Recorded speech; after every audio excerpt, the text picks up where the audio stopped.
Hey guys, welcome back to the channel. So this is my OBS Tutorials series I'm starting. If you're new to streaming or new to OBS, I'm going to go through absolutely every function that I possibly can for you guys.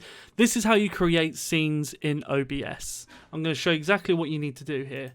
So, sorry for the inception here, and it might be laid out just that little bit differently because of the way that my docks are set up. I've got multiple monitors, and we'll go through that another time. But the basic thing you want right now is to be able to create scenes. And scenes are basically what would include what everyone would see on your stream. So your webcam, your gameplay, your widgets, and all sorts. So basically everything you see on someone else's stream is what you'll see here. So what you want to do is you want to click this plus button under scenes. You'll see the scenes title here.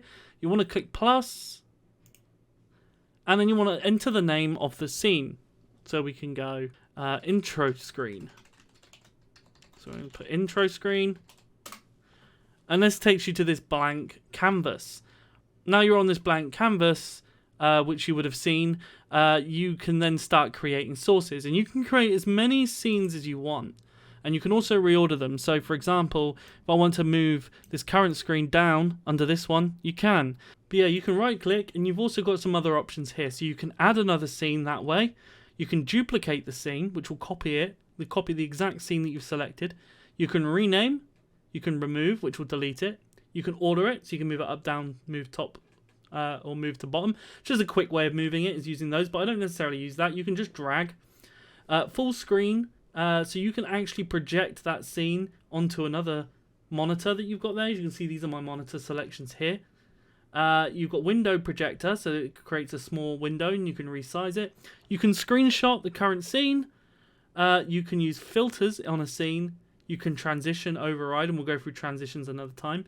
To be honest, I don't know what multi-view is. I've never used it. And then there's grid mode as well. If you do grid mode, it changes your layout to look like this. I personally don't like it. I prefer to have list mode, but that's entirely up to you. And that is scenes in a nutshell, guys. And the next video, I'm going to go and show you how to create sources and what sources do and what all the different types of sources are. So, guys, if you found this particularly useful, make sure you subscribe. I'll see you with the next one.